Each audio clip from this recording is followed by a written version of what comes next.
And it was the big question mark that we had coming into this game. How was Minnesota going to slow down this high-octane offense? Mission accomplished, Coach. How have they been able to do it? Beyond their expectations. They've done it with mixing a 3-rush, cover with 8, or show a 3-rush, bring a 4th linebacker, and then dissect the ball, take it away, and produce points. 21 points off takeaways. And you'll see here, it was a 3-man rush. Then they bring a 4th and cover 4 quarters downfield. Then on this next one, you'll see they 3 down linemen, drop 4, so you'll see the 3 down linemen. Now they'll drop 4 underneath, and they'll play 4-quarter coverage behind it, and they're doing an outstanding job. And so far, Tech hasn't been able to solve the problems.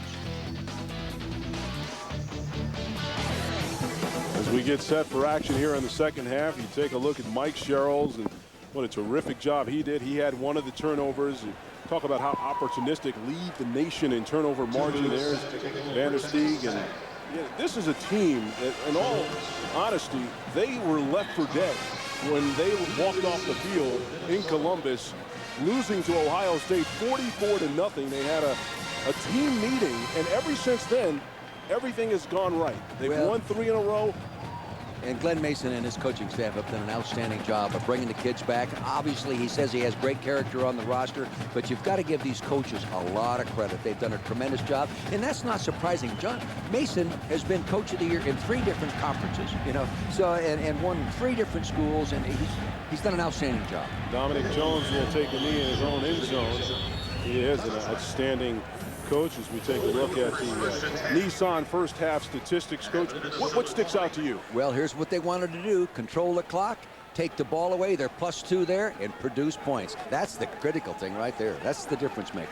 And of course, as we were talking about, Coach, that zone that was drawn up by the defensive coordinator, David Lockwood, has been outstanding. The other thing, offensively, they've only had 2 third-down situations the whole first half. And they get the ball to begin the second half. And again, they start on the ground, and again, they got about 5 yards on the play. Downstairs to the 3rd member of our crew, Alex Flanagan. Hey, Darren, well, before this game started, I asked Coach Mike Leach what the key was and what the biggest challenge this Minnesota team might present. He said it wasn't really about Minnesota, it was about Texas Tech and whether or not they would be able to play their game. At the half, he told me that they have had a number of mishaps and they have to gain control of this game and play Texas Tech football. You guys, they averaged 19 points a half. They have not, obviously, with 7 points. They only allow 328 yards a half. A game. Minnesota already has 330 yards of offense just in the first half, Darren. Thank you very much, Alex. This is Amir Penix. When you talk about the averages, Coach. What I think we're going to see now is they're going to strap it on and run behind the offensive line and try to control the clock with the running game, and maybe a little less pass involved in this, at least in this 3rd quarter. They'll try to eat up the clock, hang on to it, and keep Tech sitting on the bench. Ball control offense, something that the Golden Gophers, failing out of the Big Ten, that's their specialty. Again, that double tight end set with the I formation. Valentine the up back, and they go to Jay Thomas, the freshman. And he's very, very close to first down yardage, and he does get it. We talk about Brian Cupido closing out his career for Minnesota, their all-time leading passer coming in. He adds the 3 touchdowns to tie Asad Abdul-Khalik.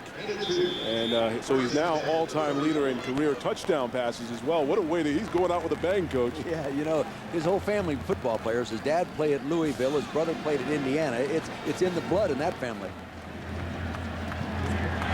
So first down at the 31-yard line. Play action this time. Got it down a hole. Looking out in the flat. And they'll say it's incomplete. Payne looked like he had a hand on it. Oh, yeah, and he had, in the play action, he had Jack Simmons, the tight end off play action, going down between a double zone type coverage, wide open, and no one around him. He just didn't spot him. You'll see him come right here. He comes right down the hole, and there is nobody there coming off the play action. And we saw that earlier in the game. Now watch number 80 go down there. There he is. Oh, he's going to be upset. He was wide open, and we saw a play like that earlier in the game where he did connect with Simmons. Good job. You're learning there, buddy. Good job. Twins on the right. Cupido. Payne. Crossing the 35-yard line out at the 37. He'll be about 4 yards shy, bring up a 3rd down for the Golden Gophers. How about that play? Simmons is wide open. Again, the backup tight end. Well, the play action really fouls you up on that. And here he is on the goal line, see, and he throws everybody up there, and he gets it down to the, right to where at the crunch time. Yeah, Simmons 5 receptions, 101 yards, and again, he's filling in for the injured Matt Spaeth, the John Mackey Award winner. And you're looking at the future of Golden Gophers football. This is only the 3rd down they've had to convert. Great job.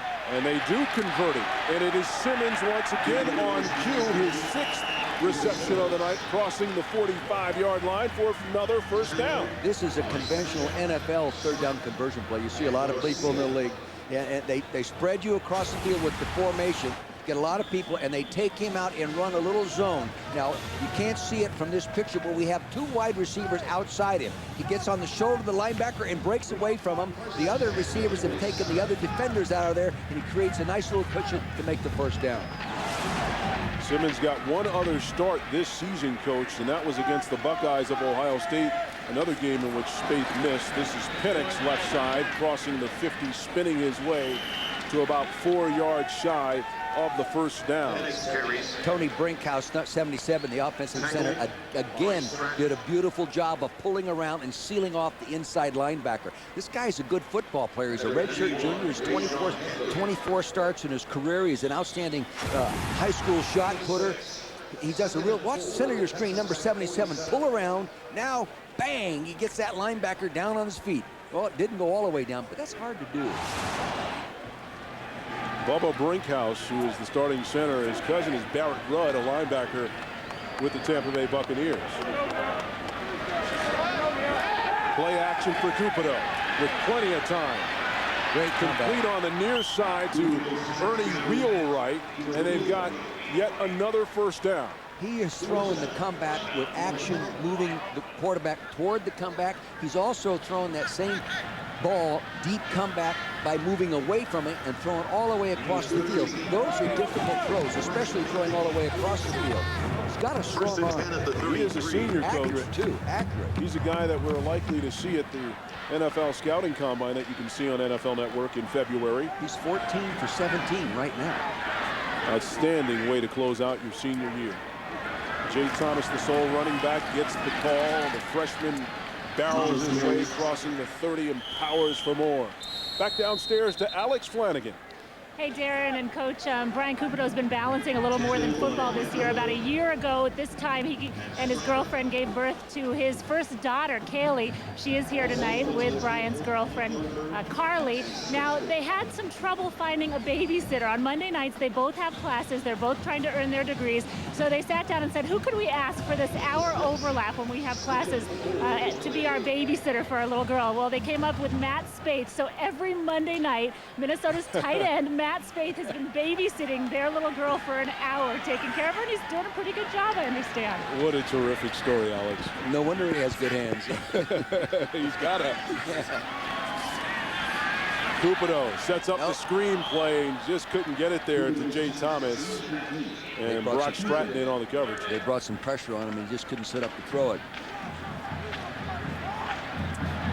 I'm impressed with Thomas. You know, he's a state 100-meter, 200-meter champion. He can run. If he breaks in and gets in any kind of daylight, he'd be tough to catch from behind. Yeah, we talked about it earlier.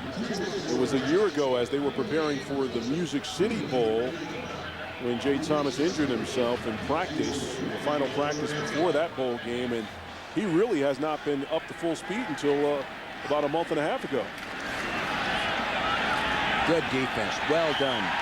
Yeah, they were all over it. That's Darcel McBath, who nails him in the backfield. Jake Ratliff, number 98, did a nice job as well. The down lineman that time controlled the line of scrimmage. So that was really well done. He had to bend back. You'll notice the offensive line is coming off, but this time those white jerseys, there's some penetration there. And here comes one that broke free right into. Then McBath, number 7, as a safety, is up there filling. Now that was a good job. A nice job by young Jake Ratliff. Yeah, Ratliff, the sophomore out of Lawton, Oklahoma. So 4th and 4, they will go for it. Inside the 30-yard line. Cupido with some play action, rolling. Going back the other way, and he's got Simmons again. He's got the first down, and he wants more inside the 5-yard line before he's brought down. Again, that play action on 4th down. I'll tell you this, Mitch Brown, and the offensive coordinator, is doing a brilliant job of keeping them off balance.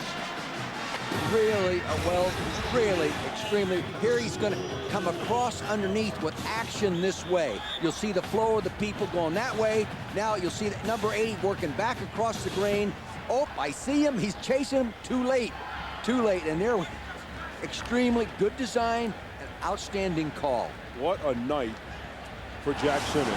7 receptions for 134 yards, and he's filling in for the All-American Max Spade. Penix skipping. Good defense there. He was met head-on by Dante Ward. Brock Stratton all in. Also in on the tackle. The outside linebacker did a good job of constricting that play and pushing it back to the inside. And Valentine 18 did a good job of blocking him, but the defensive penetration stopped it from breaking and getting into the end zone. Texas Tech has just been unable to stop this Minnesota offense.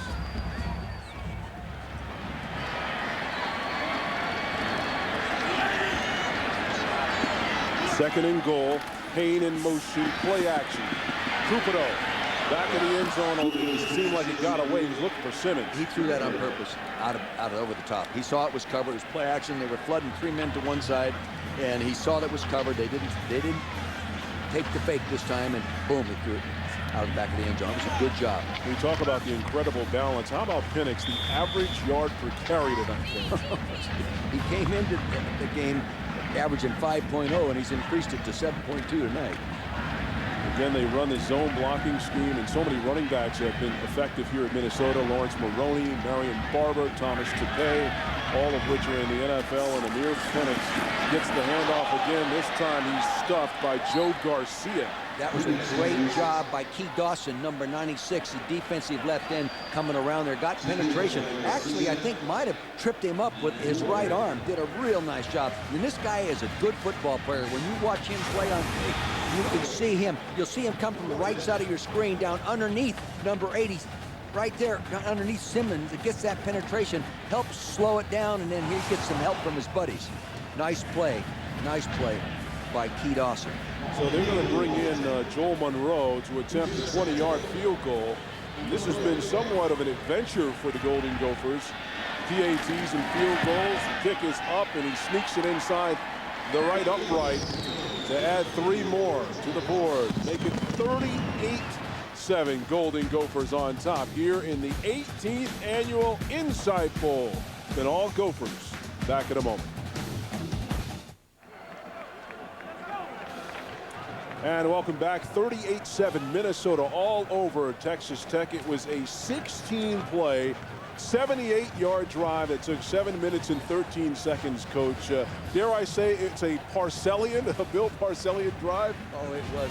And the key play on it was that 4th down call. They run the play action, they sneak the tight end across the formation and make a big play out of it. Interestingly enough, Bill Parcells was an assistant coach for the Texas Tech Red Raiders in the 70s. He and Romeo Crennel were on the same staff. I was head coach of UCLA at that time. That's how old I am. Monroe with a high kick, but it's going to be short. It's L.A. Reid up the center of the field, and he's going to be shy of the 25-yard line. So 38-7, our score. Texas Tech trying to regroup. We'll take a break. Back in a moment.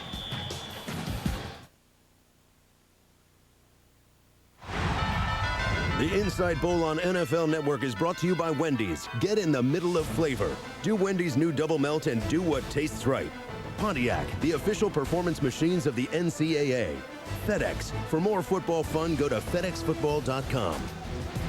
And welcome back to beautiful Tempe. Happy holidays to you and yours. Dick Vermeil, Darren Horton, Alex Flanagan with you. 38-7, our score here at the 18th annual Insight Bowl. Graham Harrell going back to work, and he has a lot of work to do, and they are capable of doing it. Out of the shotgun with plenty of time. complete. Robert Johnson and the maroon jerseys gather quickly. Let's go back downstairs. Alex Flanagan standing by with a very special guest. Darren, I'm joined right now by the CEO of Insight Enterprises, Rich Fennessy. And Rich, for those of us who don't know, give us a 2-sentence colorful description of what Insight Enterprises is. Insight is, we resell computer products and services to businesses around the world. So we're actually in 24 different countries around the world. This is your 10th year as the title sponsor of this bowl. You are also involved in the Arizona Cardinals in the building of their new stadium. What did you do over there? We have a great partnership with the Cardinals. We actually are the technology behind the team. So we actually built the whole IT infrastructure for the new stadium. And what is attractive about college football? Why is the company involved in college football? Well, as you know, it's our 10th year of sponsoring the bowl game. And I mean, for a lot of reasons, we get involved with the Insight Bowl. One is, obviously, we love college football. Two is, you look at it, it's a great way for us to build some brand awareness. And finally, there's a lot of synergies between high tech and world-class athletics. So the connection, it's our passion to bring the two together. What are some of those synergies? If you just look at technology today in the universities and how they're using computers to make the students smarter and better, and obviously we like to be involved in that on the student side, and being associated with athletics as well is great. All right, Rich Fennessy, Darren, and Coach, the CEO of Insight Enterprises, their 10th year as the title sponsor of this bowl.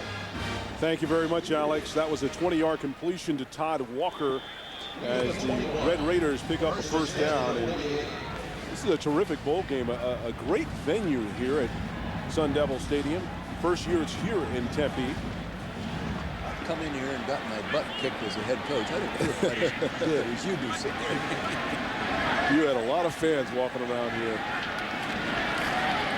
That's Woods, right side, and he'll pick up 6 yards on the play. But you know, it used to be known as the old Copper Bowl. In fact, Texas Tech played in the Copper Bowl, and for the last 10 years, Insight has been the title sponsor.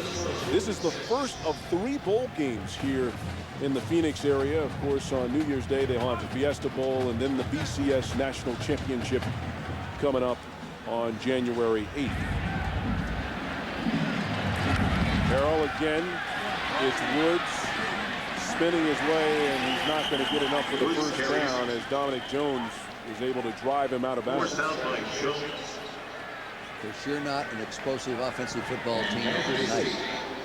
I don't know if it's mental or just physical, or it's just not their night, but they're not the same. You look at these last 6 possessions: downs, interception, fumble, punt, touchdown, halftime. And then Minnesota comes out and eats up 7 minutes or so of the third quarter and puts 3 points on the board. And the clock continues to tick. 3rd and 1. Harrell with some play action and plenty of time. Pump fake deep. He's got a man. Touchdown, Fulani. They had him double covered too. They rolled the coverage that side and had him. The safety has to make that play. But a beautiful throw, great patience by Harrell to allow that to develop. Good pass protection. You'll see the quarterback gets an awful lot of time. He's waiting for it to happen. He pumps it, freezes the safety, and the safety just doesn't get back there to make the play. See, there's the corner, Dominic Jones. Now here's the safety right there. That's Cooley, number 26. He should be deeper than that man and turn back looking toward the receiver. The extra point is through and good. So now it's 38-14. Joel Fulani, the native of Phoenix, Arizona, with a touchdown reception. We're back in a moment.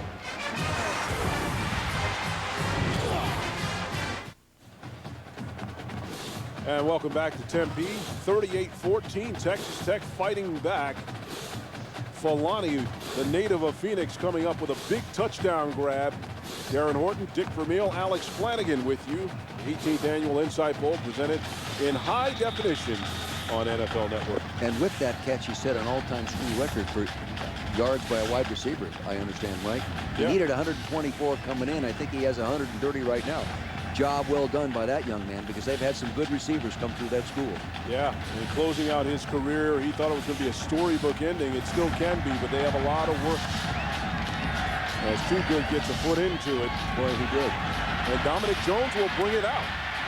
Jones splitting the 15, spinning. He is still on his feet, and finally. He is the leader of that defensive football team.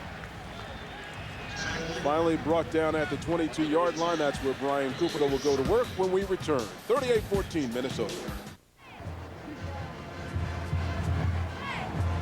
And welcome back. 38-14 our score. Joel Falani with a 43-yard touchdown reception, a record touchdown reception at that.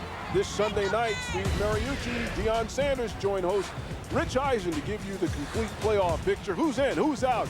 Spend New Year's Eve watching the best highlight show on television, NFL Game Day, 11:30 p.m. Eastern Time, only on NFL Network.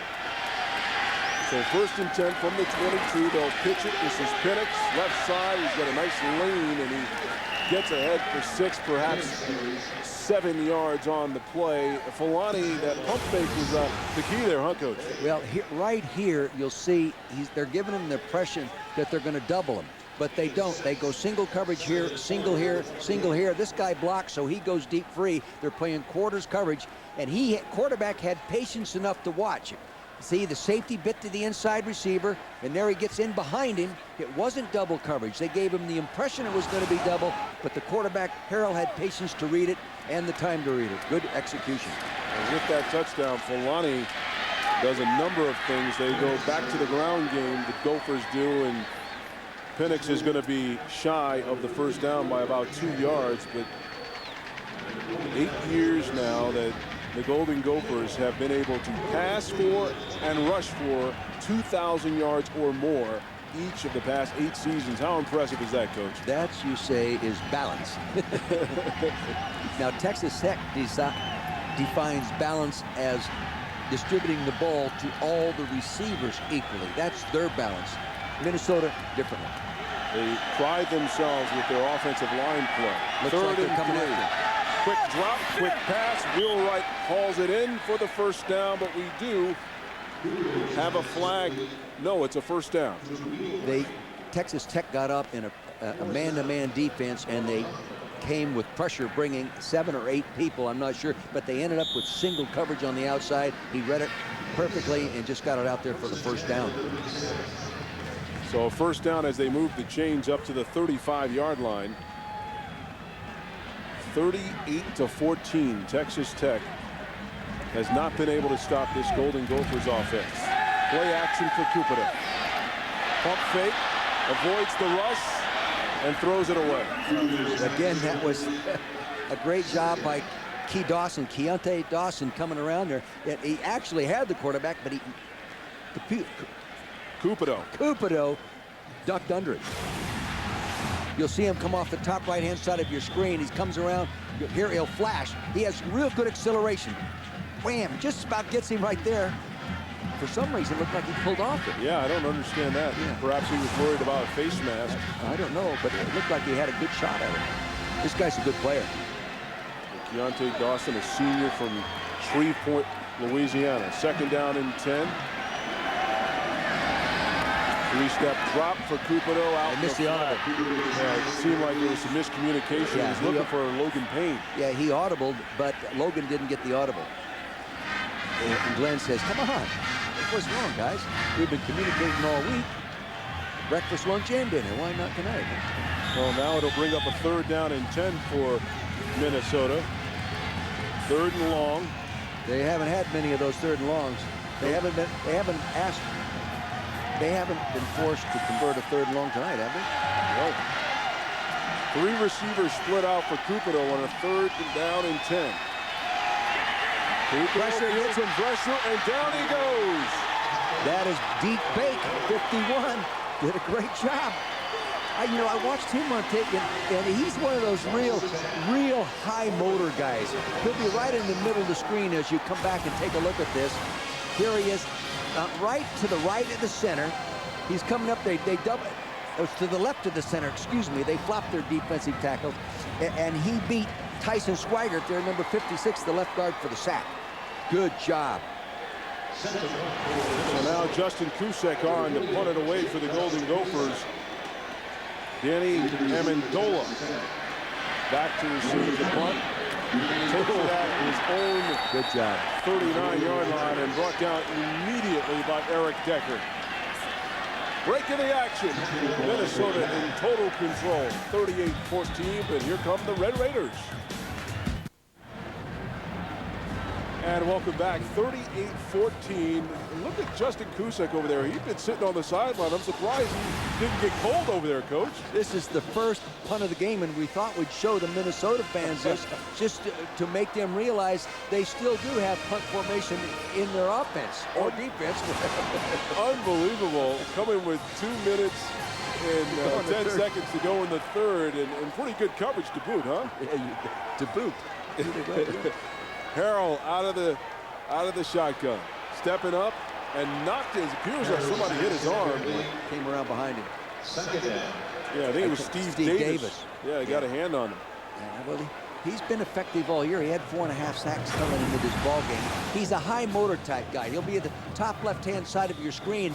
He keeps sliding up. See, he was being held, but he doesn't stop. You know, if a quarterback's going to hold the ball and the rusher will keep coming, you got a chance. Look at those little M's on his cheeks there. His mama liked that. Yeah, Steve Davis out of St. Louis. His cousin is actually Lawrence Maroney. Really? 2nd and 10. They go backwoods. He has a crease, and he'll pick up 6 yards as the clock continues to tick down. Deion Hightower able to make the tackle. Coach, how important is it for this Texas Tech team to score quickly? We know they have the ability to do it. Yeah, I tell you this, I think a Pop Warner coach can tell you how important that one is. When you're down by 24, you better get some points on the board as quickly as you possibly can. Fortunately for this offense, it's designed to do that. They just haven't done it tonight. They lead the nation in quick scores. Again, a quick pass. This time complete to L.A. Reid. And he works his way into Golden Gophers territory. He's a tough guy. You know, I watched him on special teams. He's their gunner on spread punt, and he's great on kickoff coverage. He'll make a living someday, maybe the NFL just doing that. He is spectacular at doing that. They really are excited about him. He'll get a lot more opportunity next year with the graduation of Joel Falani and Robert Johnson. And there was a player pretty good. The leading receiver was Hicks, who wasn't eligible to play in this football game. But he was not a leading receiver, but a very good receiver for them. Again, they go to the ground game. It's Woods close to more first down yardage. A fumble at the end of the play, but they say he is down. You know, a lot of coaches probably watching this one. The staffs from all 32 NFL teams will be on hand to evaluate the nation's top college football players at the 2007 Scouting Combine. Watch NFL Network's exclusive coverage of this intense 4-day job interview coming this February, only on NFL Network. The first Mobile game and all that kind of stuff I went through in those years. I mean, I'm talking about early 70s. I met Bill Walsh in Cincinnati, met with him, and we flew from Cincinnati down to Mobile to watch the Senior Bowl practices and all that, and it rained the whole week. And down there, you oftentimes will interview guys for your coaching staffs and what have you. Or you're looking for a job yourself. Well, you were never looking for a job. Yeah, I was lucky. Looks like they're about a half-yard Close shy. a couple times. No, you have been looking for a job in a long time. Under a minute to go here in the third quarter. Raider. And so it's 2nd down and 1. But I'd imagine for the rest of this game, it's 4-down territory anyway for Mike Leach. Well, they hadn't run all year more than 23 times in one game. And they're in a position now they can't increase that number in any way. But they continue to run on this drive, which is costing them. He's up precious underneath time. center as a quarterback, too, rather than a shotgun quarterback. And back to the ground. Great job. Woods will get the first down. And he bangs his way ahead to the 20-yard line. Great job by the lead back, David Schaefer, number 29, the fullback. He really did a nice job. The left guard, Vasquez, in the center, but Brandon Jones did a nice job, too. But the fullback, Schaefer, did a real nice job of leading through. Now, watch this young man go through and lead. Did a wham. That is a real nice nose-to-nose football fullback block. David Schaefer out of Cisco, Texas. Harrell to the end zone. Got a man. Overthrew him. Robert Johnson was wide open. His junior year, he'll make that one. He's a sophomore. You'll give him the benefit of the doubt on that one. Boy, look at him. Right down the hole. All he had to do was take a little off of that, and he has a big 6-pointer right off the edge. This Johnson's a good football player. He's one of the graduating seniors. Yes. Along with Joel Falani.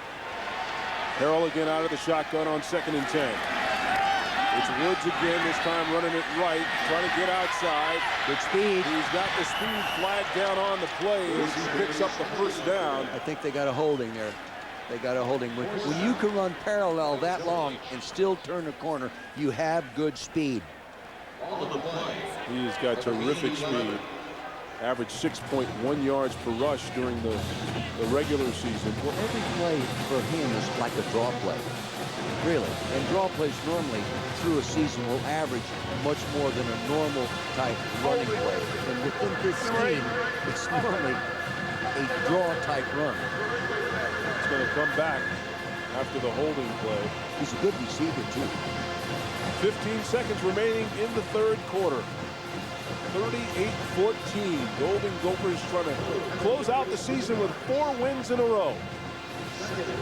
And what a job they have done without their tight end. Their All-American, Matt Spaeth. His backup has come in and, he's just caught 7 passes for 134 yards. Here's Harrell with some time. Looking at the corner, it's Amendola, but he can't hold on. Nice touch on that ball. Beautiful throw by Graham Harrell. Look at it. He is upset. This guy's going to be something special, I think, somewhere down the road. See the nice touch he puts his net ball right over the outside shoulder, just where it has to be. The receiver actually, I would prefer the receiver to catch it over the outside rather than turn and catch it the inside, because your defender's on the inside. Right. Keep the defender inside. You turn and catch the ball over the outside. Amendola couldn't hold on to it. Danny Amendola, the junior out of the Woodlands, Texas. 3rd and 12 for Harrell. They're coming after him here with 4 men. They will change up. Not a catch, I don't think. We got a flag down on the play as Harrell one-hops it in, looking for Todd Walker. I think it's offsides on the defense. I'm not too sure, but it looked like it. No, illegal procedure. Movement. So Mike Leach and his team, they cannot catch a break.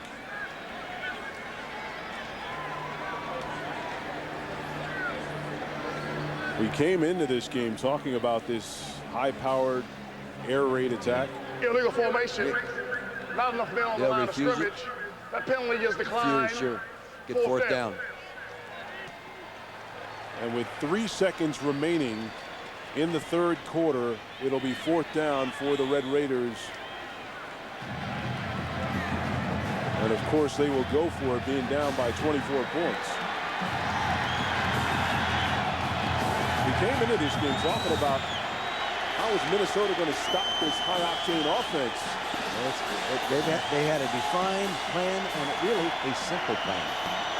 They were going to cover and make him hold the ball and get the pressure by forcing him to hold the ball. And here they do it once again, and that time it's complete. That's Walker who makes the grab. It looks like it's enough for the 1st down, and it is. That was a deep comeback. Took a lot of time. And that is how the 3rd quarter will conclude.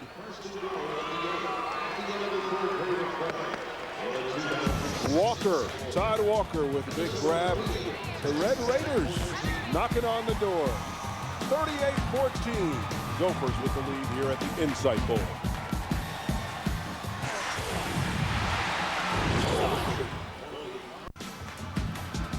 And welcome back to Tempe, Arizona. 38-14, Minnesota enjoying the holidays here at the Insight Bowl, 18th annual Big 10, Big 12 matchup. And we were expecting some high-octane offense. We thought it was going to be the guys in white, but it's those maroon and gold jerseys that have done all the scoring. But the Red Raiders are knocking on the door, Coach. But Minnesota's been a good offensive team, really, all year. They've done a pretty darn good job. They've moved the ball. They've averaged 368 yards a game. They've averaged 27.9 points a game. So they've done a pretty good job offensively. But the whole package together is what they've done tonight. Defense, offense, taking the ball away. Come on, boys. So Harrell will march up to the line of scrimmage. First he was in shotgun formation. Play action, going to the end zone. Touchdown, Robert Johnson.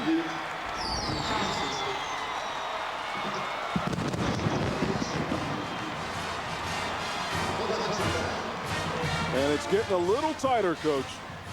Little play action to freeze the linebacker inside. You'll see the fake to the fullback or the running back right, then throw it right in line with the fake. They pull the defender forward, then throw in behind them.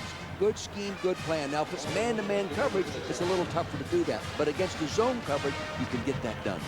And they do get it done, so now it's the extra point for Alex Trelika. Between the uprights as he sneaks it in right inside that left upright to make it 21. So they cut the lead down to 17. Robert Johnson from Graham Harrell. Back in a moment.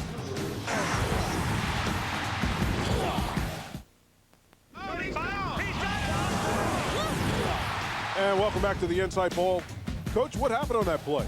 Well, they lined up in four wide receivers, spread across, 4 wide receivers across the board, ended up man-to-man putting a safety, and they didn't play zone as they originally thought. They played man. The play action froze the linebacker inside, and the wide receiver was a mismatch for a safety on him one-on-one situation, and he beat Dominic Barber for the touchdown on the slant pattern. So that touchdown cuts the lead to 17. At one point, it was 38-7. So Texas Tech certainly has the momentum going in their direction. This is Dominic Jones again. He will bring it out of his own end zone. He's got a crease crossing the 25-yard line before he is brought down. As you know, this is the second of 3 football games in 3 days on NFL Network. On Saturday night, it's the New York Giants and the Washington Redskins. Be a good ball game. Oh, it's going to be a fantastic game, and our coverage begins at 5 Eastern time with Total Access on location. Rich Eisen, Deion Sanders, Marshall Falk, Steve Mariucci. 3 hours getting you ready for the kickoff. I hope they can handle that without my help, you know. I know they are, Brian Couple. I folded the first game, you know. I only went the first half. You hung in there, Coach. You gave it a valiant effort. Motion man for the Gophers. They stay on the ground. It's Penix who's brought out of bounds. So it's what you would expect, Coach. The Gophers going to just continue to try to grind it out and run that clock down. Yeah, but you know, they will then, if they stay true to form, they will come up with a pass when you don't expect it and hit a nice chunk. That's what they've done in the second half. 17-point lead for Glenn Mason, and you start talking about the job that he has done and building this program up. Before he got there weren't a lot of bowl games that the Gophers were going to. Payne in motion for the Gophers. Cupido back to pass. Out in the flat. That's Penix. First down. Nice tackle. Good fundamental tackle that time. Joe Garcia did a really nice job. He popped him. He's the leading defensive back in terms of tackling. This guy, he bent his knees properly. Went in. Now you'll see it from the left side of your screen. He'll flash into it. Wham! You see that? Head up, tail down, feet apart. Went right through the tackle. Nice job by Joe Garcia. Former Gatorade Player of the Year in New Mexico from Clovis High School in New Mexico. Yeah, he had 13 of those tackles like that against Texas A&M in their win. He can hit you. He's a very, very physical football player. 3rd and 1, they go I formation. They give it to the up back fullback, and it's Valentine. Second effort. One of those weight room runs there. Yeah, it's good, strong second effort. He doesn't get to carry the ball very often because he's basically a blocker or not in there at all because they go to a one-back attack.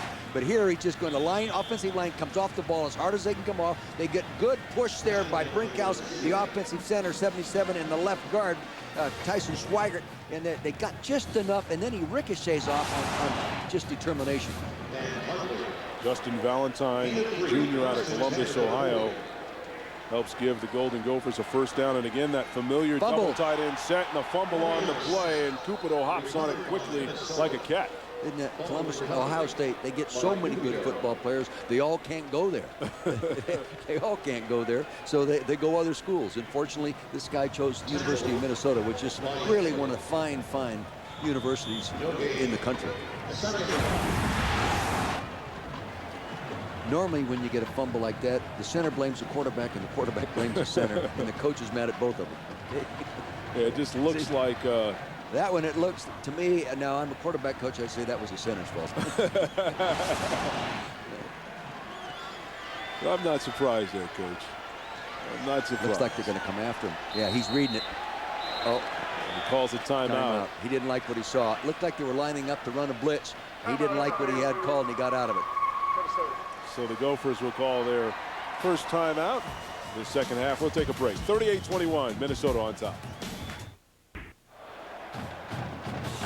And welcome back to Tempe, Arizona, 18th annual Insight Bowl. Darren Horton along with Dick Vermeil and Alex Flanagan. 38-21 our score as the Golden Gophers out of the Big Ten Conference with a dominating performance early on. At one point led 38-7, but the Texas Tech Red Raiders coming back with 14 unanswered. Cupido again to the air. And no flag down, Coach. That looked like pass interference. Maybe it wasn't. Antonio Huffman in on the coverage. Coach, why wasn't this called? Because it wasn't. If it's not called, it's not. I learned that a long time ago. He's one-on-one right there, but that's pass interference all the way. You know, that's not legal in this game. What did they say? You got away with one? But that it should never. That's too obvious. That should not be missed. Well, he missed that one, and that'll bring up a 3rd down and 10 for Cupido. Looking deep down the sideline. He got it! What a catch! Beautiful catch by Eric Decker. Holy mackerel. These guys, it's amazing. That was a beautiful, beautiful play. You talk about accuracy. Yeah, but the receiver really helped the quarterback on that one. They were working together that time. There's a redshirt freshman doing a beautiful job. He's one-on-one press coverage. He gets the time to throw it. He lays it up over the outside shoulder to the right side of your screen. Here it is. Boom! Look at belly out. Beautiful, beautiful play. You don't see any better than that in the NFL. He is a great athlete out of Cold Springs, Montana. Back to the ground now. See, if they don't stop him here, boy, it's going to be really tough coming back. And the offensive line looks right now. They're getting a little stronger, and maybe all that possession time early at first quarter when they were banging on and doing all those things and eating up the clock, wearing down that defense. It's showing now. Softening them up. Penix with 172 yards on the ground on 27 carries and a touchdown. His best game was 173 versus Purdue. So if he goes in one more carry, he's going to have his best game of his career. 2nd and 4. Unbalanced line to the right. They pitch Penix. Broken play. Great job. All over it. Yeah, they broke it. Tillman. Yeah. They had a mental mistake on that play, believe it. They turned the defender loose. They were an unbalanced line, more people to the right. And you'll see this from out here. They have a wing over here like that, but they don't block this defender. I don't know if someone lined up wrong or if some offensive lineman was supposed to pull, but nobody blocked Tillman, number 56. You know, Tillman's father was an All-American at Texas Tech. He's watching this game. Yeah, he played 7 years for the Dolphins as well. Yeah, he's a pretty good football player. Tillman's hoping to get a 6th year of eligibility. 3rd and 7 for the Golden Gophers. Cupido tries to dump it off. He was feeling some pressure as the white jerseys got in beyond the line of scrimmage. I think they're trying to sneak somebody out of the backfield on that, and they snatched him. They grabbed him and wouldn't let him get out. I'm not too sure. But they did get some pressure on him, and they ran a cross stunt up in the inside, and there comes Steve. Yeah, that was Davis, I think, 92. Nitchman. Nitchman, okay, that's Seth Nitchman. 4th down and 7, 17-point lead, and the Golden Gophers are going for it. And just so you know, this has been their profile all year. Yeah, they've got some issues in the kicking game. So we saw what they did on 3rd and 10. They had that 26-yard pass play to Decker and a timeout called by Texas Tech. They want to make sure they have the right formation in there. Should take a look at Glenn Mason. His team on top of Mike Leach's team, 38-21 in the 18th annual Insight Bowl.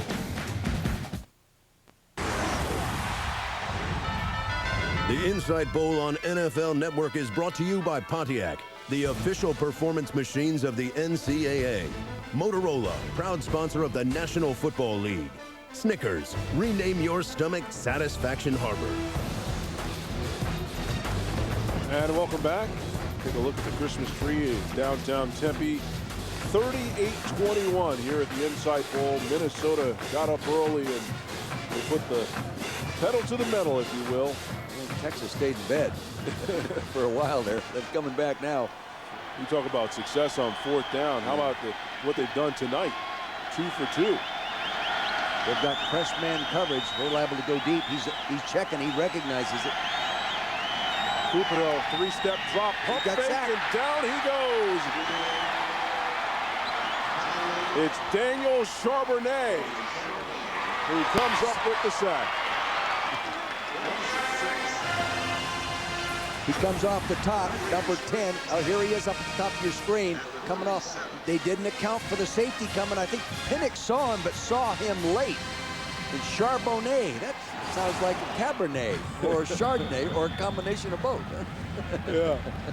Well, I tell you what, this fine wine. That was a nice play. A fine play. You bet. Takes time to do a good run. Coach, I'm not surprised at your depth when it comes to breaking down wine as well as football. Give him time. Harrell Nice out throw. the flat. Nice throw. He is impressive to me. There's no effort for him to throw a difficult pass. No strain, no overemphasis of body motion. He just flips it with his arm. Look how easy he makes this look. See how no forcing the throw. Nice rhythm. Good catch out there by Todd Walker, throwing just a zone break out pattern. And as you mentioned, Coach, they're only bringing 3, so he's got plenty of time. They brought 5 this time, so he's going to have some trouble. And he wanted to run a screen. He had no one to go to because they had the screen man picked up man-to-man. Good change of pace that time by David Lockwood, the outside linebacker and defensive coordinator who calls the signals. Just caught him off balance a little bit. You'll see here, there's going to be more people coming now. As you look there, normally it's been 3. Now here comes 4. Here comes the 5th. See, now they're coming with 6 people downfield and rushing 5. Bring up 2nd and 10 for Mike Leach's team. Trailing by 17, hoping to strike quickly. They're bringing 5 again. Harrell across the center. He's got a man. And it's Eric Morris who hauls it in. Don't forget, following us here on NFL Network, NFL Total Access. Fran Charles, Jamie Dukes. Good job of picking that up. Again, and Rod Woodson will break everything down. They brought 5 people that time, Darren, and covered with 6. They used the same defensive scheme twice in a row. And looks like they're coming with something different here. They're rushing 4 this time. But again, not getting to Harrell, and he misses his man.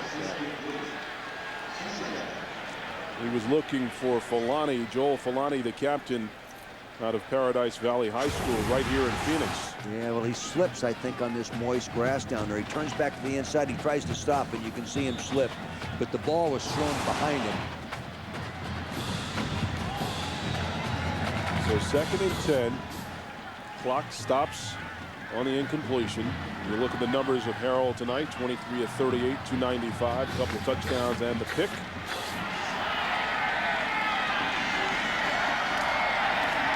Play action, Harrell again, across the middle. Johnson complete inside the 15 for another first down for the Red Raiders.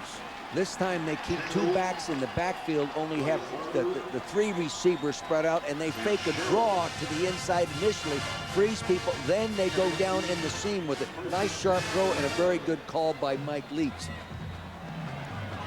Clock stops, and now As it's set, begins to roll. Harrell with time. Again, it's Johnson spinning, still on his feet, reaches across. Is that a touchdown? It looked like it, unless they say his knee hit. It looked like to me from here, but I am so far away, I'm testing my glasses, believe me. Get after him, Mike. We're going to have to get you some binoculars up here, Coach. Robert Johnson has had a terrific night. 6 receptions. Touchdown. And it is a touchdown. So Graham Harrell takes it in. We got a football game. Don't count these kids out. We told you about their quick strike ability. And now they've got it within 11. 7 plays, 63 yards in a minute 31, Coach. About their average for many of the games they played. Trelika on for the extra point. Through the uprights, and we got a 10-point ball game, Coach. The sophomore from Ennis, Texas, goes across from a yard out, and they're within 10.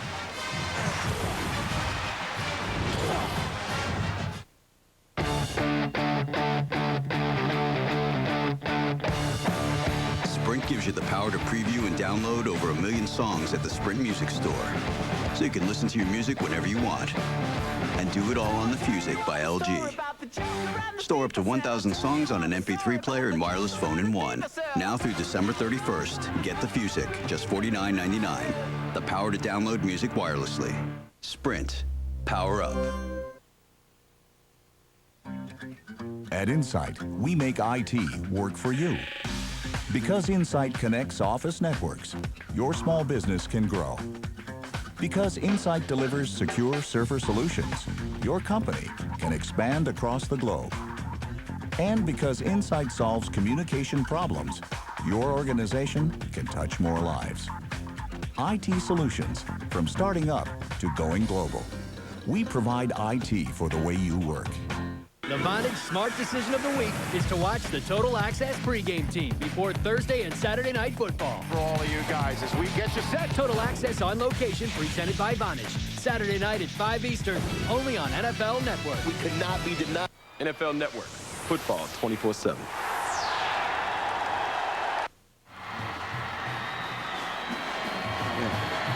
And welcome back. Take a look at Graham Harrell, who scored the latest touchdown. And look at the scoring by quarter, Coach. Yeah.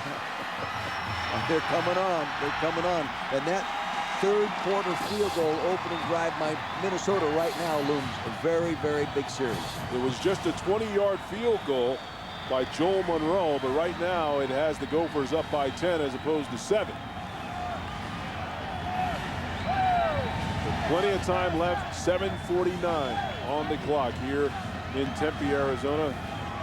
18th annual Insight Bowl. Well, we got the offense that we thought we were going to get.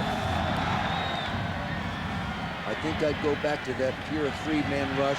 Cover with 8. Fake the reverse on the kickoff return. They do fake it, and it's Jones who has it, and he's got plenty of yards as he crosses the 30, just shy of the 35. This kid is an electric little guy. He's 5'8", 190 pounds, and he can motor. You know, you talk about the second half of Texas Tech, Coach. They've poured on the pressure. They really have. Touchdown passes. Joel Fulani caught that one. Quarterback sneak. And then it was Robert Johnson. And then Graham Harrell going in from a yard out. Once they get their motor running, they're hard to stop. Last 3 possessions have resulted in touchdowns. And the Gophers will go to the ground, and Penix will get 5, perhaps 6, pending on the spot.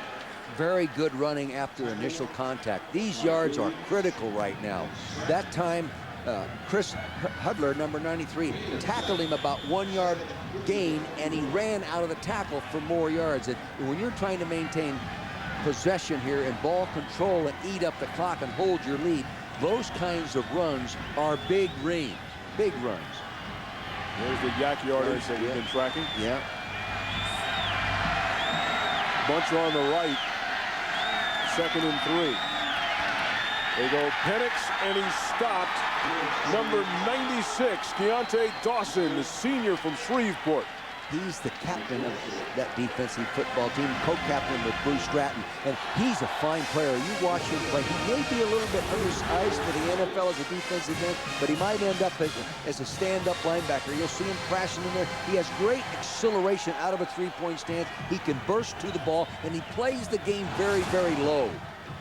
A Hendricks Award candidate, 6'3", 254, playing in his final game for the Red Raiders. 3rd down and 4. Huge play for the Red Raiders. Cupido looking for wheel right, and he hauls it in, but no, they say he's out of bounds. See, he got him in man coverage, press man. Now, sometimes when you have press man coverage or tight man coverage, a short out converts into a fade down the sideline. That could have happened right here. But you see, he's out of bounds. He's only have to get one, but he definitely had the left foot out of bounds. Yeah, all the way. He tried to drag the right foot, but wasn't able to do it. And they're not going to go for it here. Making the call here, you're going to boot it away. They're starting to sweat on the other sideline right now. Having been in that situation a few times, you call it puckering. Kusick puts a leg into it. Amendola avoids the first wave. Cuts it up the center of the field. Crossing the 40-yard line. And the Red Raiders clearly have the momentum.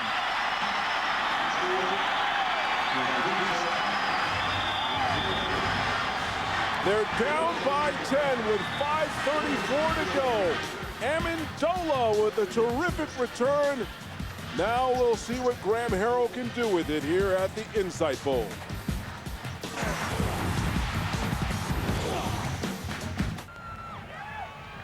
And welcome back. It was at one point 38-7, now 38-28, and Texas Tech has the ball back, and they are one of the quick strike offenses, one of the best in the nation. In fact, #1 in all the country in quick strike, 24 touchdown drives in under 2 minutes, and they've got 5:34 to go. Harrell, little shuffle underneath. It's Woods with a big hole crossing the 50. He's got a first down as he's brought down at the 42-yard line.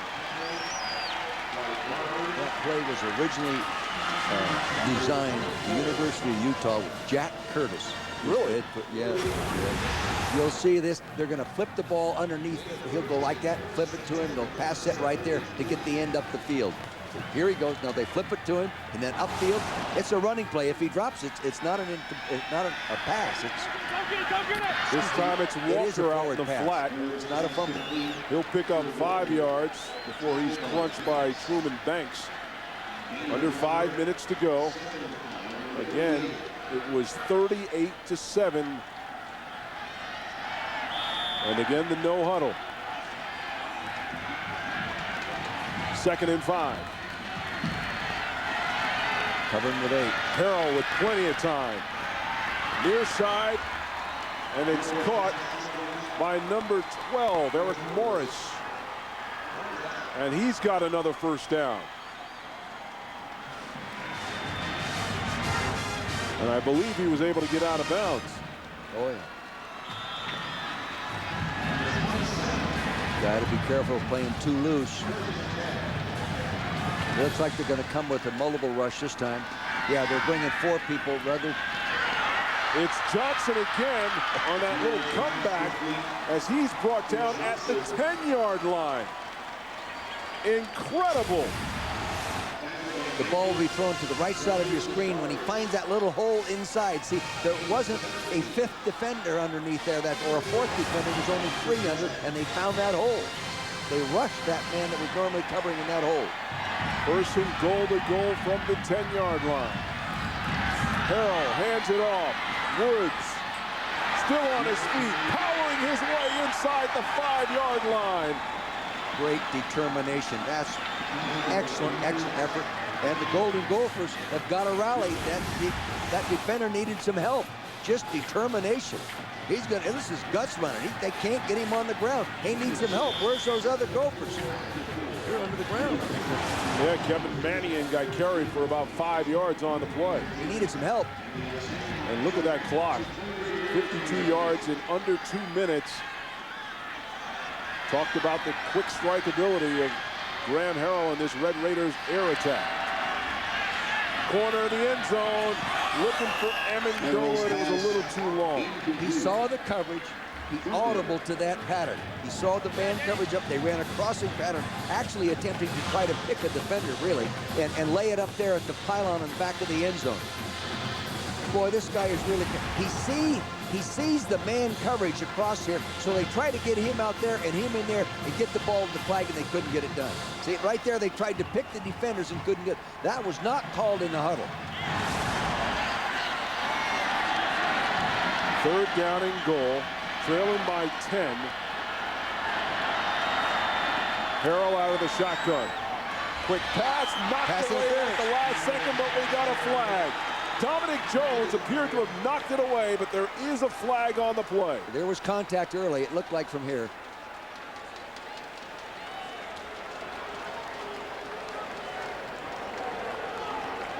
God, I'll tell you, I'm impressed with Graham Harrell. Here he is, a sophomore, first-year starter in a bowl game, his rookie year, so to speak, and bringing him back and putting him in a position to win the football game after being down like they were at halftime. A lot of poise.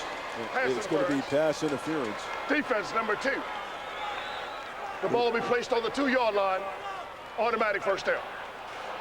So it's against the sophomore from Columbus, Ohio. See, Joe Filani out there is 6'3". Dominic Jones is 5'8". They hand it off underneath. The guy on the ground there. And Woods is not going to be able to reach the end zone. But again, it's a first down, but time now is becoming a factor, Coach. That was a big play. Yeah, because, see, they don't get in the end zone. The clock is running. They're eating up clock time. Shorten the game. Now we're down to 3 minutes and 7 seconds.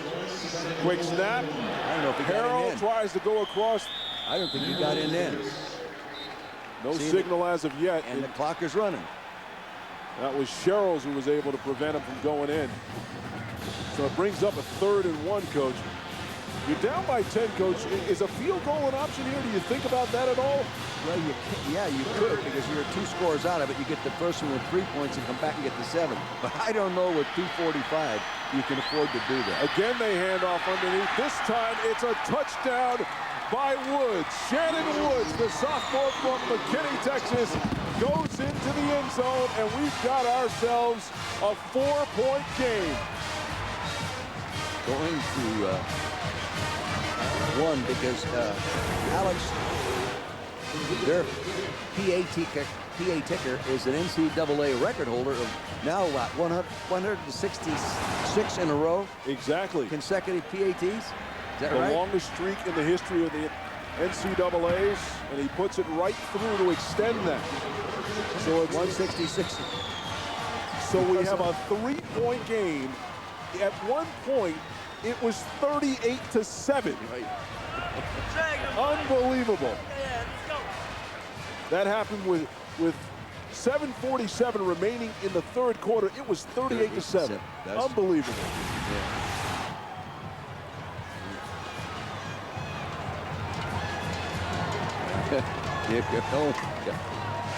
Oh, boy, you look at Glenn Mason. Coach, you've been in this position before when you've had a big lead. And as you said, what did you say? I'll tell you this, when you feel it fading, when you feel that momentum fading and you're on the sideline, boy, there is nothing you can do to change it. Somebody on the field has to change it, and boy, it is tough. How about the last 6 possessions for the Texas Tech Red Raiders? This is the game tapes I looked at. That's what I was seeing coming into this ballgame. They just didn't start very early because Minnesota played so extremely well, on both sides of the ball. Let's check in with Alex Flanagan. Hey, Darren, you guys talk about the momentum. Clearly, Texas Tech has had the momentum all of the 4th quarter, but it really sparked when Danny Amendola returned the punt. The sideline over here on Texas Tech just went crazy. I want to remind you guys, I know that you know that this team can score quickly, but in the 4th quarter, they have outscored their opponents. They have scored 157 points now in the 4th quarter so far this year. That's to their opponent's 69 points. Texas Tech 3 behind. line, Darren. Can they get it done? Well, we certainly will be here to watch and find out. I mean, this is a thriller, Coach. Even this high up, I can feel the excitement down there. So now they all gather on the right side. They're not going to take it. They're not going to take a chance on the defense getting the ball back. They're going to take a chance on getting the ball back themselves with the onside kick. That's right. Minnesota calls the timeout because they want to make sure they got their hands people in there. You see Mike Leach. You talk about the tale of two halves, Coach. This guy's a good football coach. You know what? Wasn't a nice thing that he said about Glenn Mason? He said, Glenn Mason, we all our young coaches have learned from this guy because he's taken over 3 losing programs that weren't successful and turned them into bowl teams and successful football teams. And he says, we all learn from those kind of coaches. And Mike Leach is one of the hottest coaching candidates year in and year out. The University of Miami. They're paying him some money. Oh, yeah. The University of Miami was very interested. There's been lots of rumors that Alabama could be interested, but he's very happy at Lubbock. Making the money he's making, he ought to grin from ear to ear. What, $2 million a year? You know what I was making at UCLA as head coach? What? $27,500. Are you serious? Could you afford to live? Barely. I know this, I couldn't live in Westwood. Times have changed. I think didn't Carol say weren't you guys living in Woodland Hills? Woodland Hills, yeah. Yeah, what a great experience that was working at UCLA. Just a great institution. Great people there. Still are. You talk about UCLA, they suffered a heartbreaker in their bowl game against Florida State. I know they did. Bobby Bowden could still do some coaching, huh? Yeah, you know, speaking of Pac-10 area, you know, John Robinson sitting down here in the booth next to us broadcasting the game on radio. That was a hell of a football game. Oh, yeah. One of the all-time greats. And a great person. I first met him when he was coaching at University of Oregon. I was a high school coach. It's high enough. It's still loose, and it goes out of bounds. What a terrific job by Too Good. Yeah, he did it too good. He got too much into it. It got batted in the air. Woo. Now you got to line up and just put your ears back and come after him. See if you can knock the ball loose.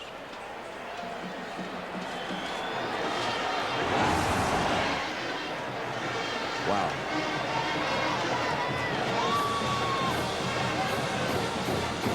So Minnesota has the ball now, just under 2.5 to go.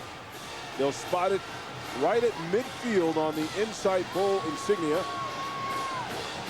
Texas Tech has 2 timeouts remaining.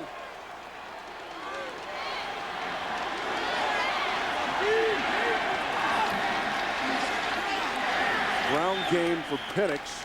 Every inch counts right now. They've got to get up there and get everybody, defy him to throw the football, penetrate with that defensive lineman, run the linebackers through, knock him for a loose, maybe knock the ball loose. That's what they've got to try to do. So a timeout called by Texas Tech to stop the clock at 2:04.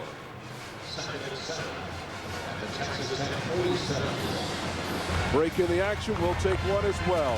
3-point lead for Minnesota.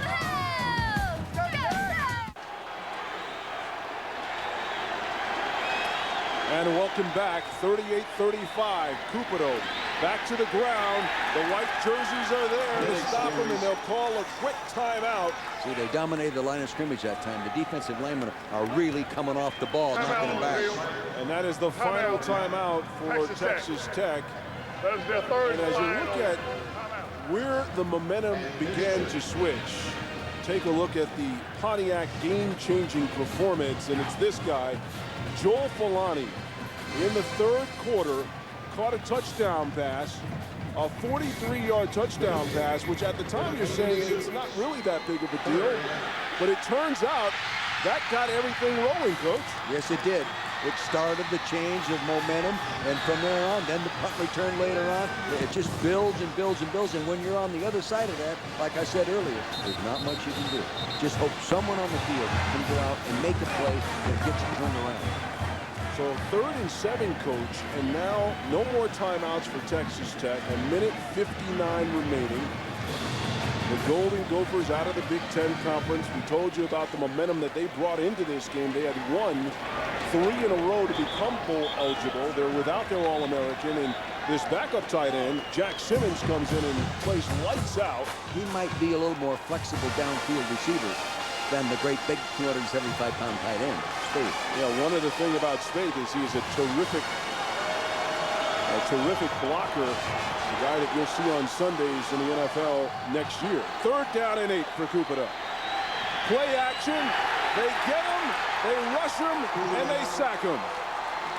What a play by Paul Williams. They were trying to naked out the backside, and he just didn't get away with it. You'll see that they brought the pressure off the corner to the short side of the formation. They're bringing the pressure right here, knowing the block. The quarterback's going to try to come out and get outside it. Couldn't do it. They were bringing too many people at the house, and that's Mario Reese, the only senior in the 2 deep on Minnesota's defense, making the play. Big play. Wow. So the Red Raiders are going to get the ball back. And we told you about the high-octane offense and the quick strike ability.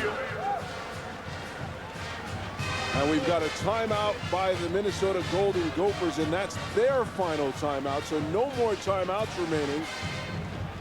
And Glenn Mason's team clinging to this 3-point lead. Can't wait to see America's game tonight. The 1971 Dallas Cowboys. Been watching the promos. I know you have a great deal of admiration for Tom Landry. No question. Probably the most consistently tough football coach I ever coached against. Week in and week out when you played his football team. I coached against him 7 years, so that's 14 games. Then I coached him in the NFC Championship football game. I'll tell you, it took 4 years to beat him once. Okay, 4 years was the first time. But anyway, you know, getting back to our ball game right here, Minnesota took a chance on running a naked bootleg coming out there. That, you know, and fortunately, Tech for them had a guy coming, a linebacker coming off the corner, and got him for negative yards. Here's a 4th down situation they're not going for. All right, you take a look at Danny Amendola. Kusek on, booted away. It's a good one. Amendola drifting to his right, takes it, avoids a tackler, and so he gets up to the 12-yard line, and they have 1:06 to go to get into field goal range and tie up this game. Now, if there's ever been a team in college football prepared to move the ball efficiently in this situation, it's the one we're going to watch snap the ball right now. These guys are pretty good in this environment. So Harrell will go to work from his own 12, trailing by 3. And a flag on the play as one of the Red Raiders. Yeah. Cross to the snap. Ball start. Red line offense. It's a 5-yard penalty. Still 1st down. So what was going to be a long, already very long drive now becomes a little bit longer.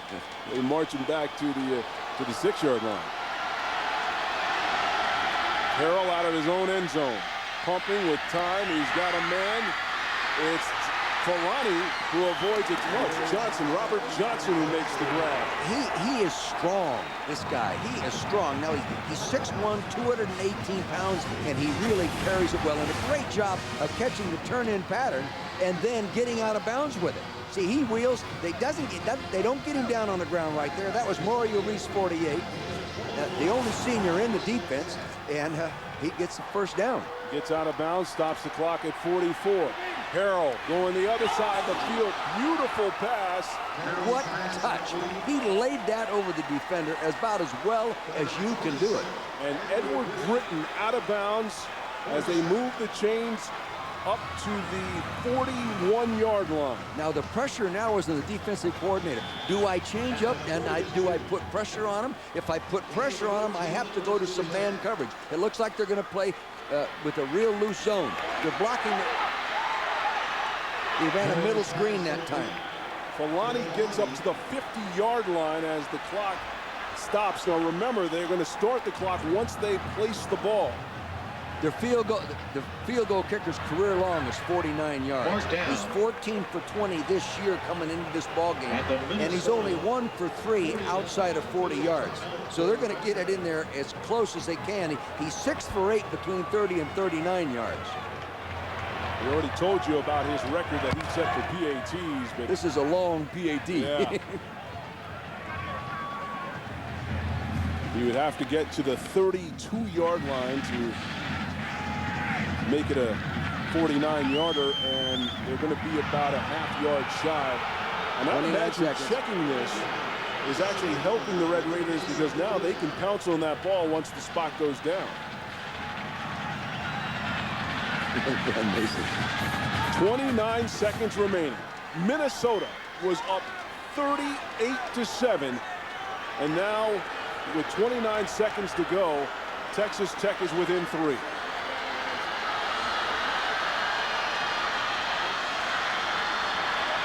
Graham Harrell out of the shotgun.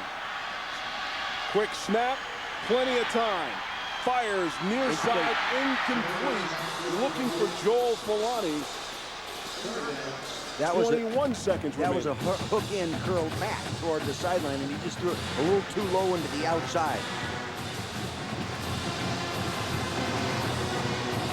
You look at that red line, and that shows you where the Red Raiders would need to get to match Alex Trolica's career long of 49. Again, out of the shotgun. Under 20 seconds to go. Joel Fulani makes the catch out of bounds inside the 45-yard line. 17 seconds on the clock. First and 10.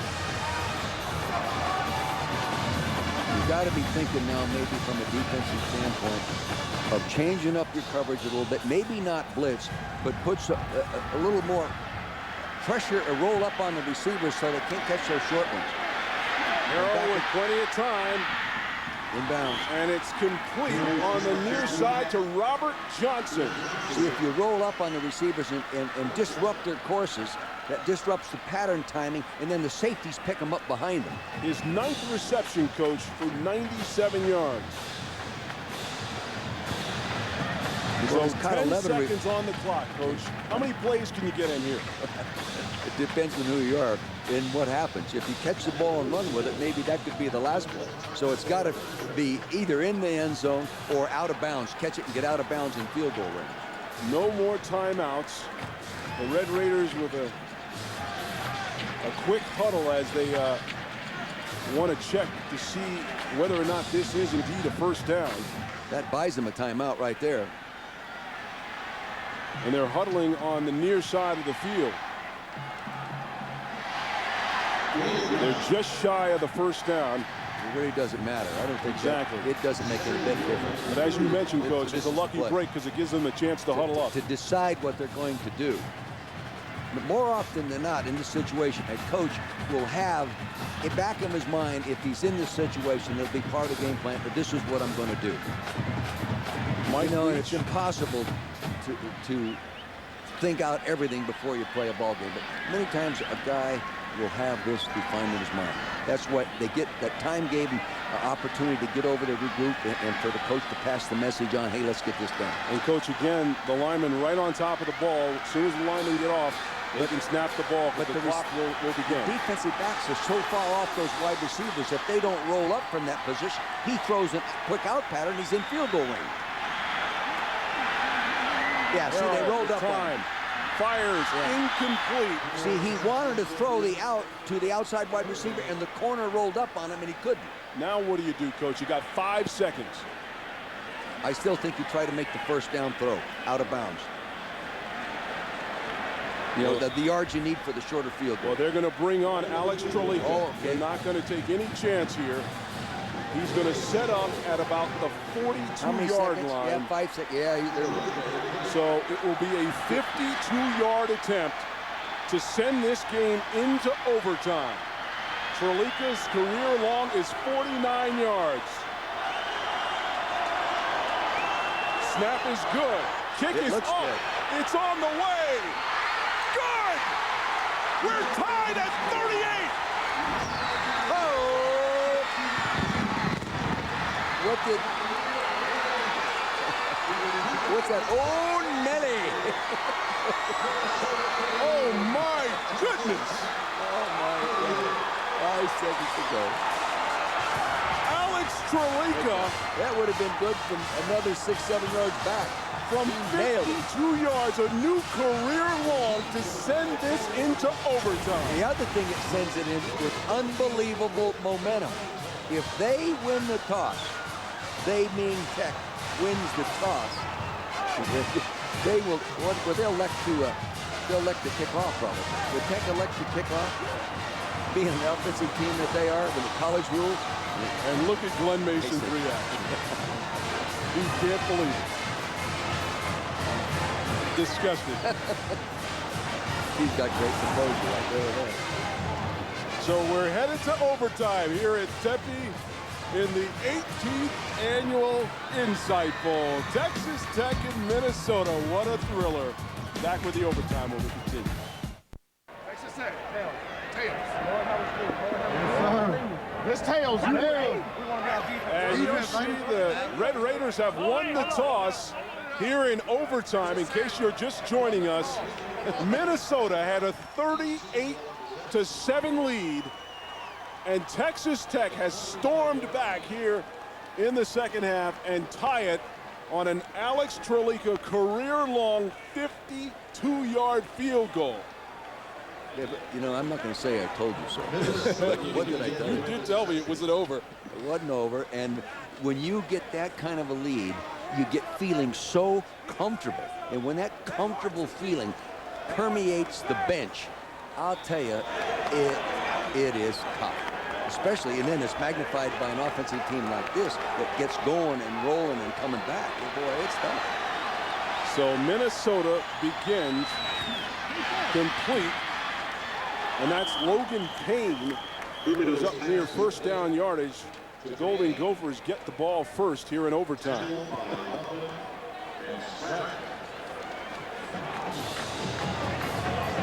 See, the momentum right now is on the white jersey side of the line of scrimmage. With all the excitement, what they have done, and that normally carries over into an overtime. Cupido, the senior, the all-time leading passer in the history of Minnesota. Penix on the ground. He has enough to get the first down. Nice tackle. Really By the well way, done. Coach, if Texas Tech were to win this game, it would be the greatest comeback in the history of bowl games. The previous deficit was 30 points that Marshall came back against East Carolina back in 2001 at the GMAC Bowl. They trailed 38-8. Of course, it's 38-7 here at the Insight Bowl. Whoa! Penix bottled up. Woo!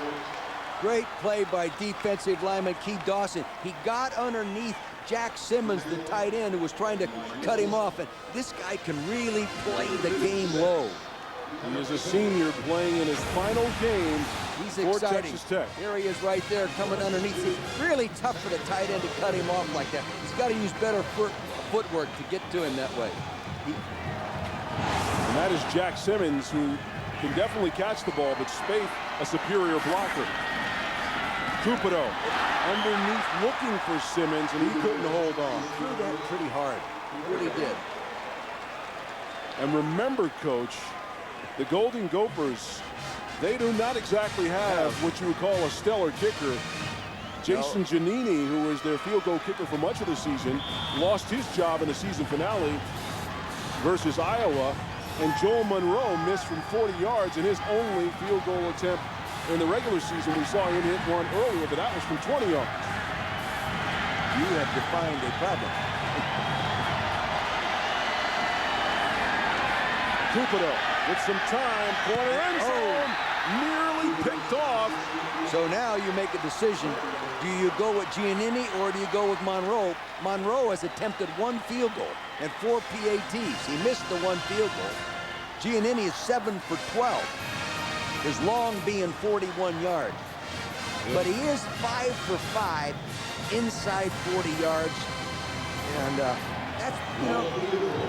They're going to go with Joel Monroe, really? The sophomore from Brooklyn Park, Minnesota, who has already kicked a 20-yard field goal in this game. He missed from 40. This one is from 32.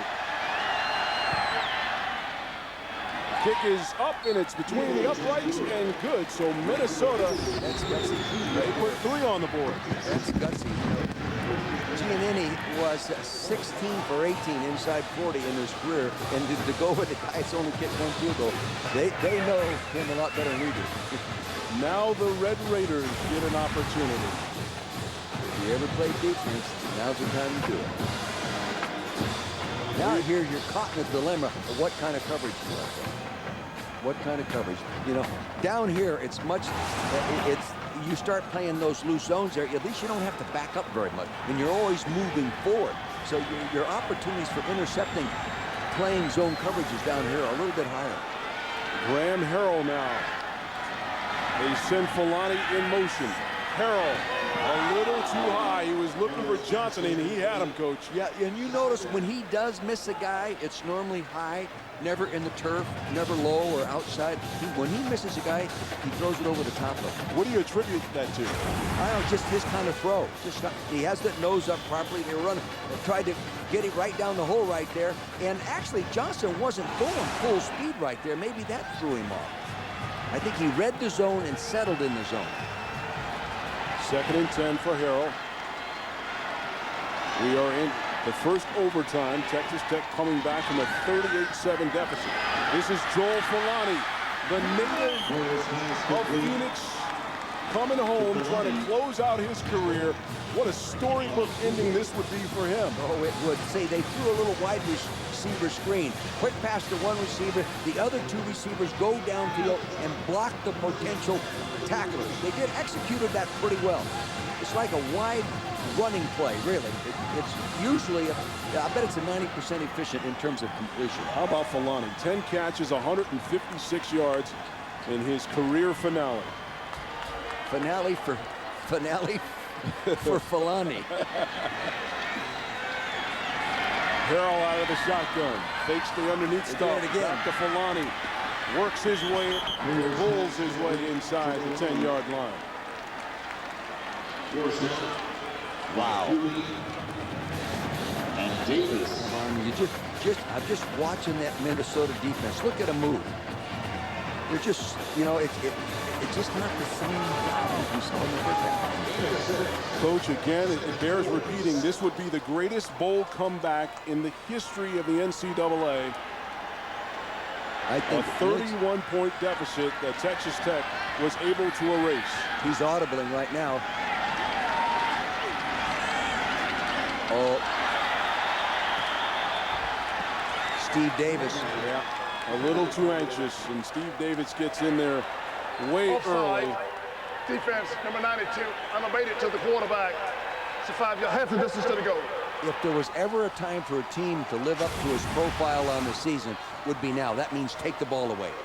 If they, they've been so good at taking the ball away all year and tonight as well. If they did it now, they'd win the football game. It would be a huge play. Huge play.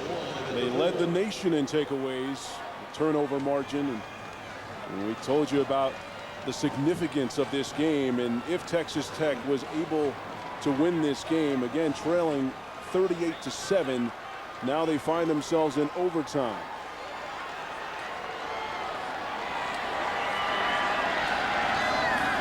Harrell hands it off underneath. Good defense. Woods. And he's nice job by backwards. Sherrills. Yeah, Sherrills nice the captain. job. Yeah, did a nice job. Played that real inside out. Really nailed him real good. Defensive line didn't give any ground as well. And that allows the linebackers to scrape along the line of scrimmage and make those kind of plays. Sherrills here, number 56. 58 scraping off. Here he comes right into the play and peppers him. But Steve Davis had already done a good job at the point of attack. Texas Tech has never led in this ball game. Harrells, again they hand up. Woods, touchdown! Oh my God. So the Red Raiders have done it! Woo. Unbelievable.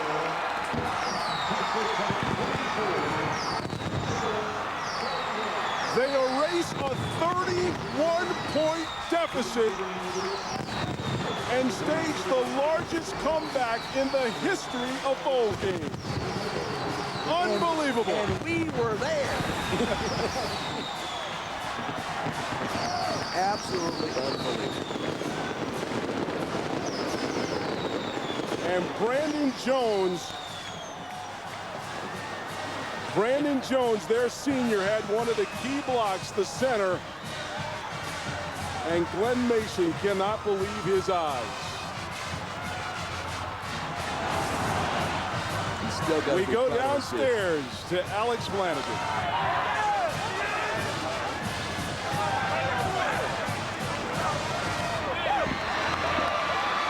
The game is not over. The play is under review.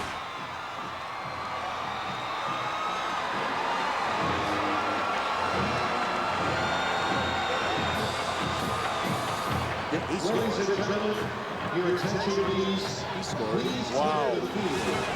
There was some talk, Coach, that there may be a challenge on that play, but it doesn't appear to be anything controversial about it. Clearly, Woods got across. And these Golden Gopher fans are just stunned. Oh. Let's go back to Alex Flanagan with the jubilant head coach. All right, Coach, down 31 points at one point in this game. Where do you think the momentum shift happened? We just kept slugging away. We kept slugging away the second half and put ourselves in a position to win it. You're emotional right now. Why? Well, it's a hell of an effort by those guys. That was a great effort. You were just joking with me that you said to me, "Hey, I bet you didn't think you were going to be talking to me." No, at the I end of didn't. this I don't game. think you thought you were. I thought we could win the thing. But I'll tell you what, the second half we squandered some chances there too. You know. You really did think, though, you could win at the half. Yes, I did. All right, Coach. Congratulations, Texas Tech, Darren and Coach. Their first win against a Big Ten team, and Texas Tech advances to 7-6. Oh, Alex, thank you very much. It is, again, the greatest comeback in the history of bowl games. Mike Leach's team erases a 31-point deficit in the second half and win it in overtime. The key block delivered by Brandon Jones, their senior center, to get in Shannon Woods into the end zone. Once again, our final score, Minnesota 41, Texas Tech 44. For Dick Vermeil, Alex Flanagan, and our entire NFL Network crew, I'm Darren Horton. NFL Total Access is next. So long from Arizona, a thriller in the 18th annual Insight Bowl.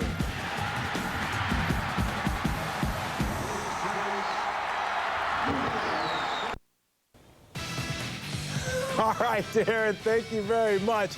And what an exciting finish in the Insight Bowl. Texas Tech with the largest come-from-behind victory in bowl game history. They were down 31 points, guys, and they went at 44-41 over Minnesota. Rod, wow. You know what? I don't understand why you get away from what was working in the first half. We're here on SportsCenter. It's midnight Eastern. We're here for a whole nother hour. Steve Levy. 48 hours from now, we'll be saying Happy New Year to everybody. Well, one of us will when we be sitting here. Somebody else may be, you know, on assignment. Kissing a loved one. Good for them. Kobe Bryant, 58 points, 3 overtimes. You're going to have to go some to do better than that. So go ahead, do better than that. And we will. There were 5 bowl games in all played today and tonight, and this one you have to see. Last 4 Insight Bowls, average a total of 74 points per game. Something wild was going to happen. Texas Tech, Minnesota. Brian Cupido, play action, a wide-open Jack Simmons. Now, he is Matt Spaeth's replacement. The Mackey Award winner for the best tight end was not playing. He had a 7-0 lead. Graham Harrell and Texas Tech. The offense struggled. Harrell picked off there by Mike Sherrills. Everything going Minnesota's way early. Amir Penix, touchdown, 14-zip Gophers. Second quarter, Texas Tech needed something to happen. They were down 21-0. Cupido out of his end zone, picked clean by Antonio Huffman, but Huffman is stripped by Penix, and Justin Valentine recovers the end zone. Texas Tech, they can't get a break. Gophers up 28-7. Cupido to Logan Payne. See Cupido get belted. What a throw to Payne, back of the end zone. Tremendous play all around. 35-7 Gophers. In the fourth now. Remember, Texas Tech trailing 38-7, 38-14, now 38-21. After Harrell hits Robert Johnson, here's Shannon Woods. Red Raiders trail 38-35. Under 2 minutes in the fourth left. Gophers trying to maintain that lead. Cupido sacked by Paul Williams. Gophers are forced to punt under a minute left. Harrell trying to lead the comeback. Hits Robert Johnson. Great play just to get out of bounds just past the 25. 38 seconds to go. Screen pass to Joel Filani to midfield. The kicker is Alex Trelica. Oh, he's thinking about the game-tying kick under 20 seconds left. Harrell has plenty of time. A lot of time. Complete to Johnson, out of bounds, 10 seconds left. 52-yard field goal try for Trelica for the tie. With 5 seconds left, it is up, and it is good. Here we are, Joel Monroe with 38-38, puts it through. That's in the overtime. Now Shannon Woods, forget the field goal, it's a touchdown in the overtime. And that's how Texas Tech completes the largest comeback in bowl history. Texas Tech again was down 38-7 with 7:47 to play in the third quarter, and they win. Worth repeating, the largest comeback in bowl history. The previous largest comeback was 30 points, the 2001 game. Byron Leftwich and Marshall came back to beat East Carolina. You know how I know? How do you know? Because I was there. GMAC Bowl. We have a record in Tempe, Arizona, site of the Insight Bowl, Texas Tech and Minnesota. Let's get you right to it. Second quarter, Golden Gophers already up 21-0 from their own 2-yard line. Brian Cupido picked off by Antonio Huffman, but he fumbles the ball into the end zone. Minnesota recovers for a touchback. So you got to figure it's going all Golden Gophers' way, right? Under 40 to play in the half. Cupido lofting one to Logan Payne.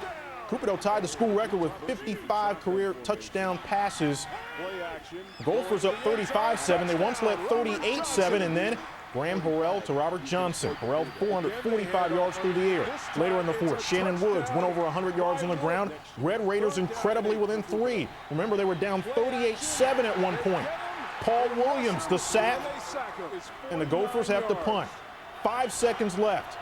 Alex Trelica from 52 yards away, right down the middle. We need overtime as the Red Raiders come back from 31 down to tie it up after a Minnesota field goal. On the Golden Gophers' first possession, Harrell hands off to Woods, and that will do it. Texas Tech 44-41 in overtime. It's the largest comeback in bowl game history. The Red Raiders knocking off the Golden Gophers, and probably again after trailing 38-7, this bests the 2001 GMAC Bowl performance from one Byron Leftwich and the Marshall Thundering Herd when they came back from 30 down to beat East Carolina in double OT. In the Insight Bowl, this thing figured to be a total mismatch and blowout. Texas Tech and Minnesota.